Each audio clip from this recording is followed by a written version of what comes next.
Hey YouTube, coming at you with my first Great League Remix team, and I started with SWAMPERT because if you watched my video yesterday, I kind of went over how I think that Whiscash and SWAMPERT are going to be underrated. As you can see, I'm going against a Whiscash right away, and that is because you have like Clodsire banned, you have Quagsire banned, you have Gastrodon banned. So with all these things banned, there was a lot of poisons in the top 20 rank. So I think SWAMPERT and Whiscash are going to have a lot of play then because of that. So very easy team build based on how I team build a lot of my teams.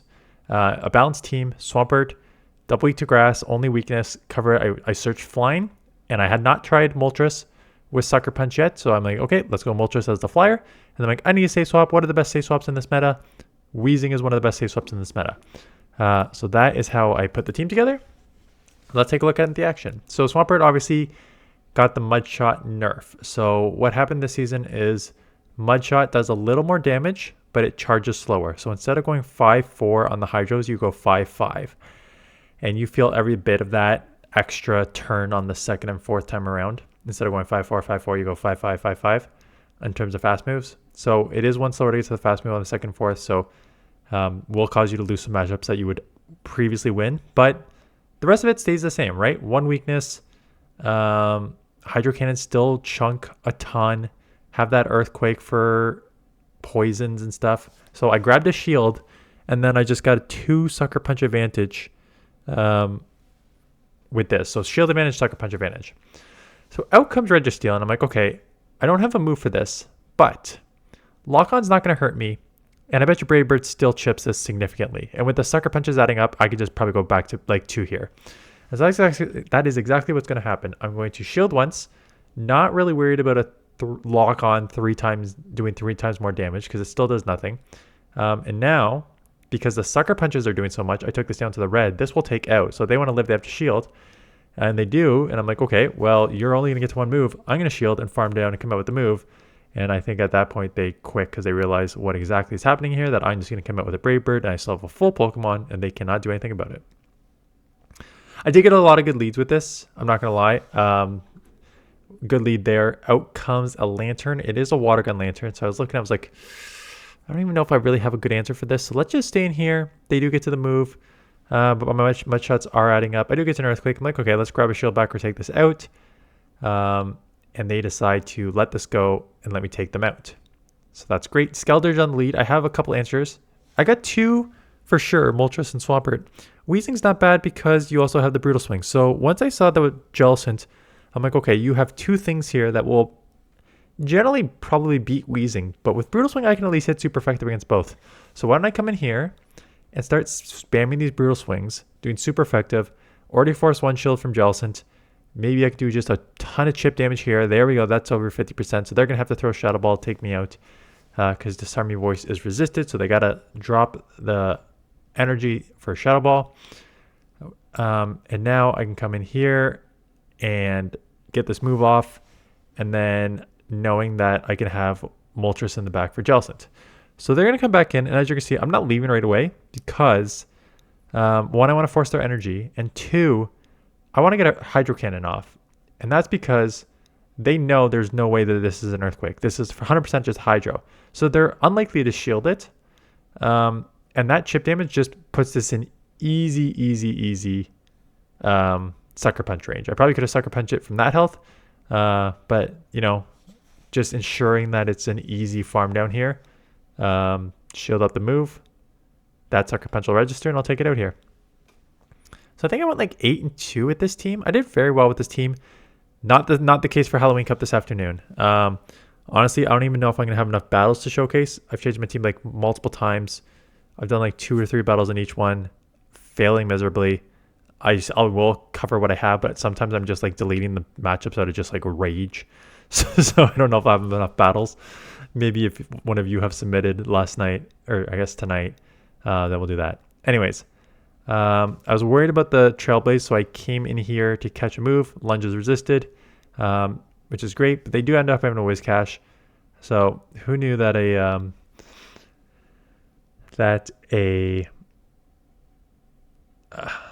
I'm blanking on the name of the spider, even though Ariados, because I just covered it, and like I was gonna say, who knew that an Ariados would be so strong? I mean, I just covered it being the top 12 Pokemon in the Little Play Championship, so I do. I know that.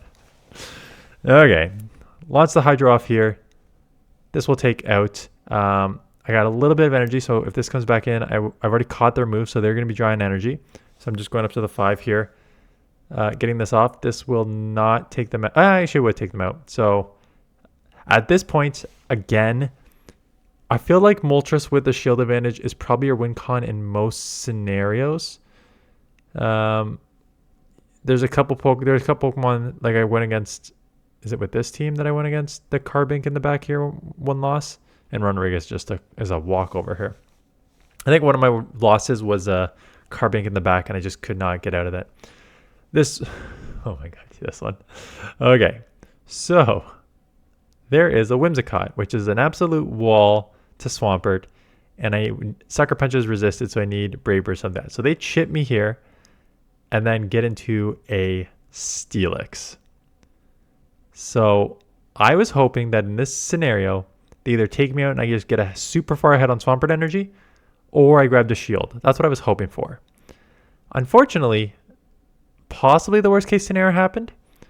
They don't have Psychic Fangs, or I guess maybe they're running Crunch and Breaking Swipe because they throw some Breaking Swipes.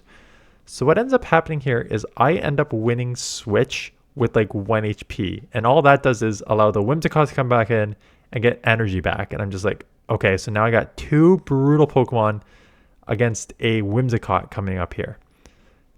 So it took me 2 things to win this matchup. This was a crazy matchup. I'm probably going to do a short out of it.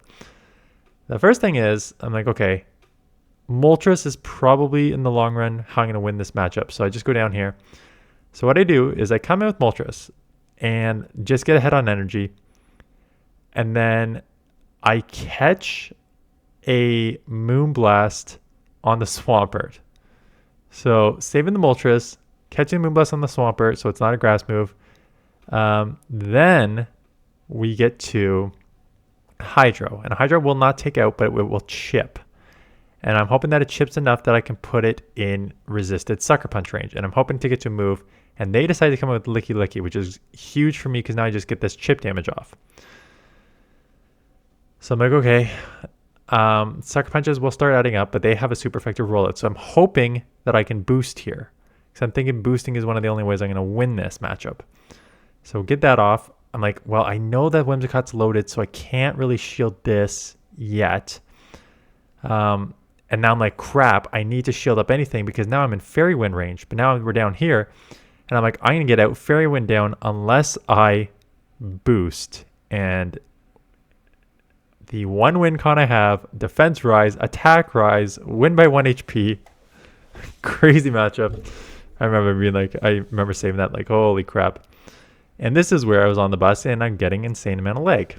So you're going to see some laggy games. I was just on the bus on my way home from work. So when you see those mess ups, that's what happens. Pelipper.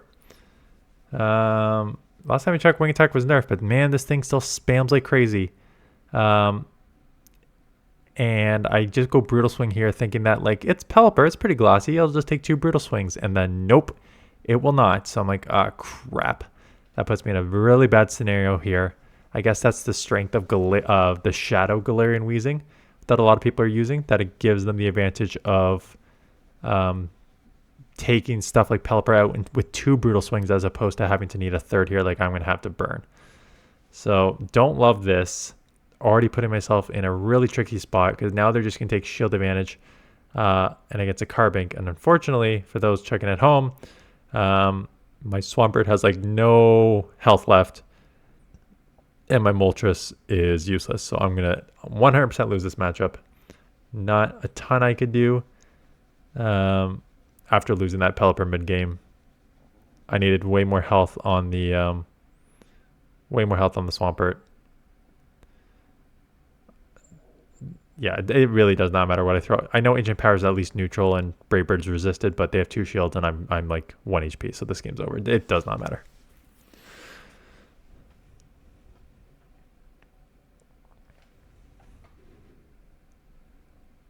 Go Lurk.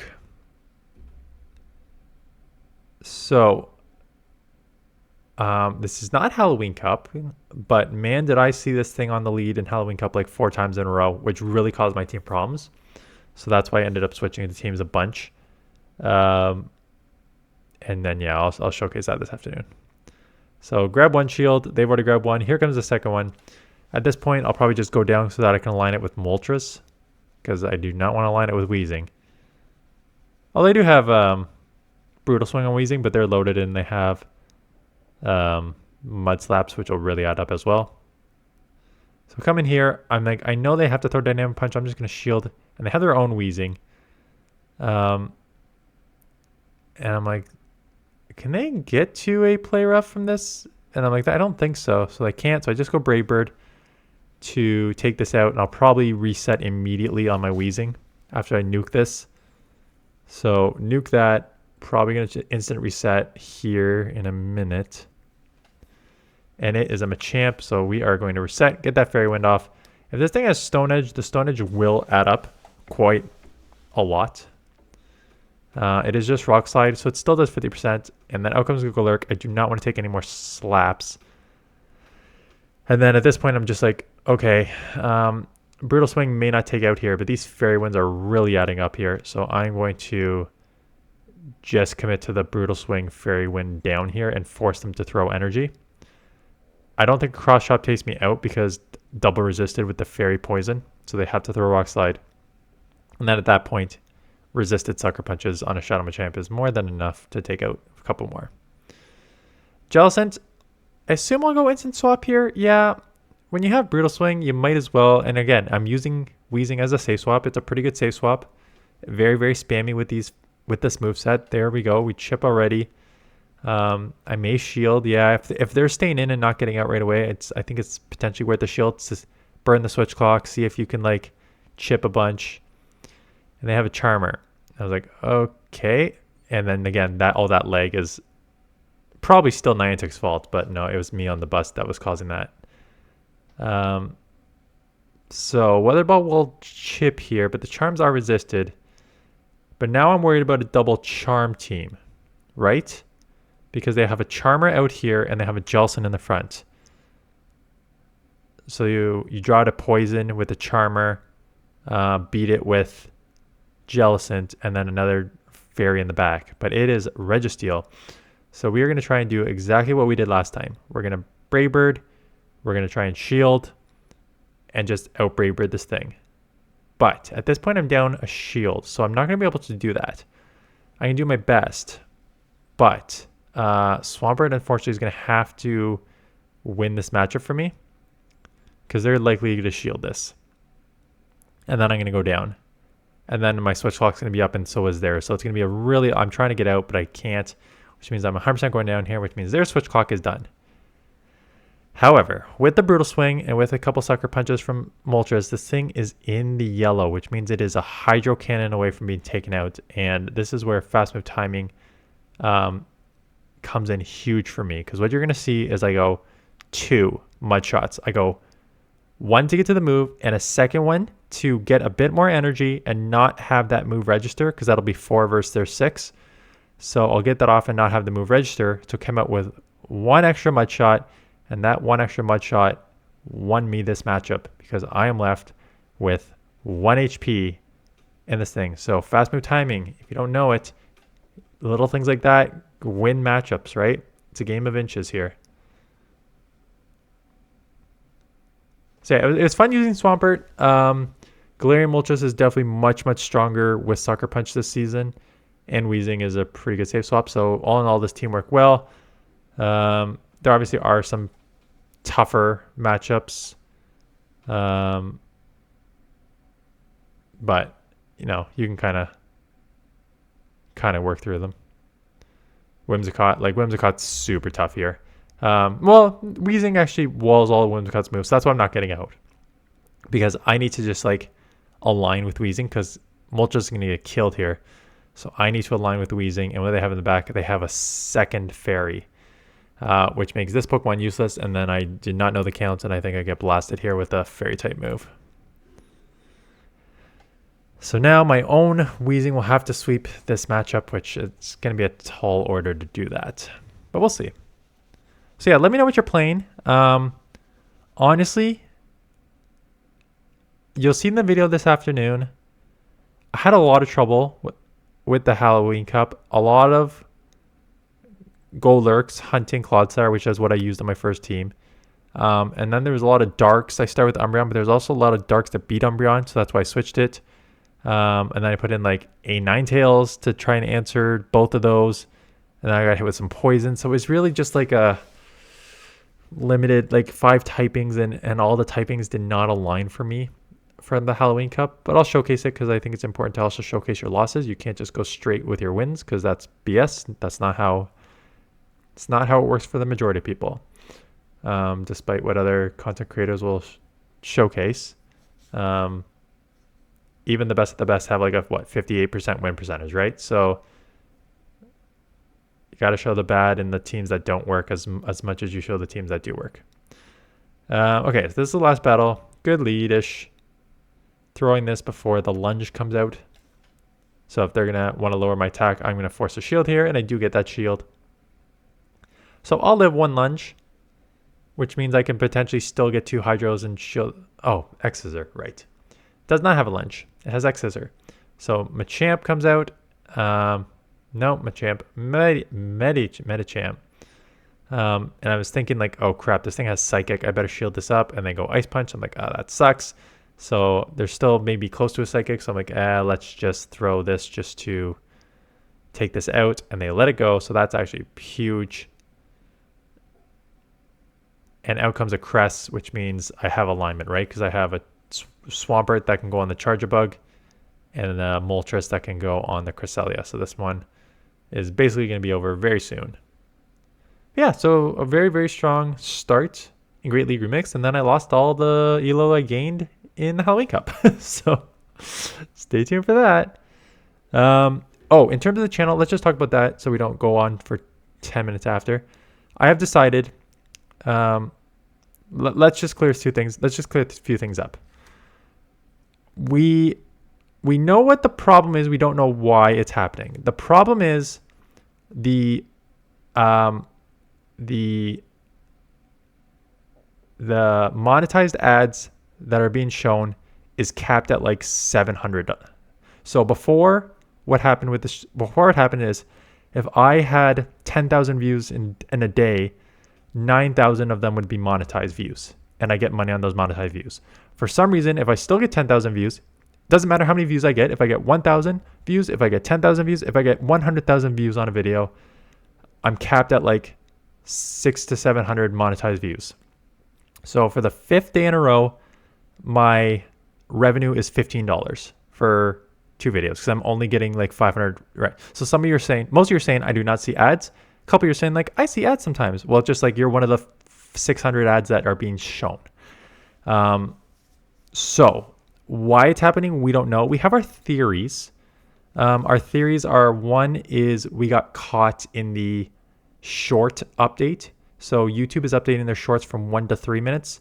And with that, the ads on the shorts are less and less money. So we're thinking that perhaps in this update, a bunch of us just got screwed over and put into like the shorts, even though we're like it's a 20-minute video.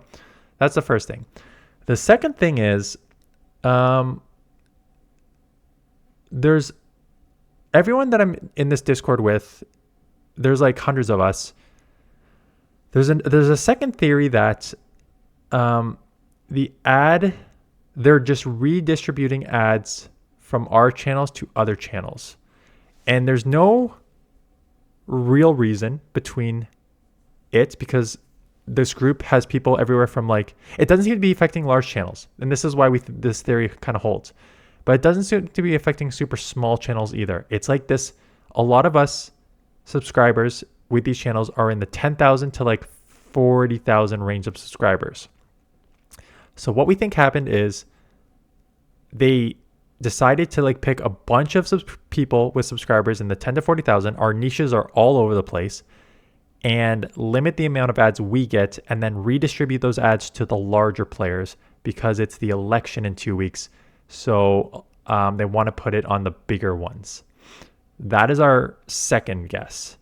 Whatever the reason is, it sucks because we're just capped at basically $15 a day in revenue, which means I'm losing like $2,000 a month here.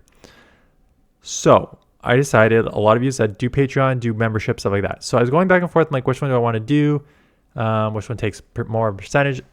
And I decided that memberships, I think, is the way to go on YouTube, because a lot of people just like the centralizedness of YouTube, right? This is where you're used to getting content.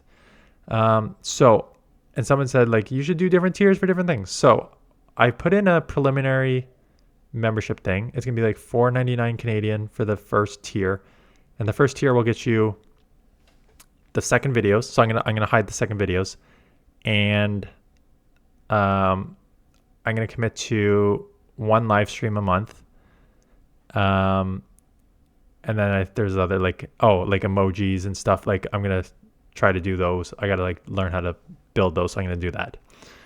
And people like, do other tiers. I'm like, okay, I'll just do other tiers. So like the next tier, someone's like, just do like higher tier for like specific review of battles, which I kind of do for free. But if you want like I'll review 5 sets and do a video for you, or do like a write-up for you. And then there's like just another tier just for like, if people really want to support and they have, like, I called it like the dink tier, double income, no kids. You have a bunch of free money and you want to support, sort of thing. Like, and here's the thing. I have no expectations. I know some of you have said you'd do it. That's great. I know a lot of you have said you will not do it, which is also fine. People, like, there's arguments on both sides, right? There's arguments like, I kind of have to, this is a business decision. There's the argument that, you know, there's other content creators out there, I'll just go fill it with something else. That's fine too, right? Like, I can see both sides. So I'm not going to be mad at anyone who does not pay. But for the short term, at least until this thing gets fixed, I think that supplementing the 2,000 lost revenue with some memberships, no matter what it is, if it's, you know, if 50 people come, it's an extra $250 minus whatever they hold back, right? So offset some of the losses until they figure this out. And then, if it works and comes back, what I'll probably do, like, let's say in like 3 months, if this thing's figured, like, it may, like, people are saying this could be like a 3 to 6 month thing, and we're just gonna be screwed until then. If it is eventually fixed in 3 to 6 months, what I could do is I'll come back with the 2 videos public, and then I'll still keep the memberships, but I'll like do maybe special stuffs for the memberships at that point. But again, who knows when this is gonna fix? I don't even want to try, and it's so much mental drain to try and like deal with this, and for YouTube just giving us the same standard BS lines and not helping us, there's no point in me like stressing over it. I can only do what's in my control. So what's in my control is to create this memberships and start doing this, at least short term. I think the goal is to get the memberships up, start start building the emojis, and then basically next Wednesday, I think, is when it's going to officially happen, because the top teams are still generally good, and I still may do top teams anyways, because that actually just drives people to my channel. So Great League, Ultra League, Master League, yeah, I'll probably just do like top Great League and Ultra League teams next week, but then we're going to start locking the second video behind memberships. And if no one does it, no one does it. If people want to do it, fantastic. I understand whatever decision you make, and I hope you understand mine. Anyways, that is it. Stay tuned for the cluster F that was Halloween Cup, and I will see you guys in the next one.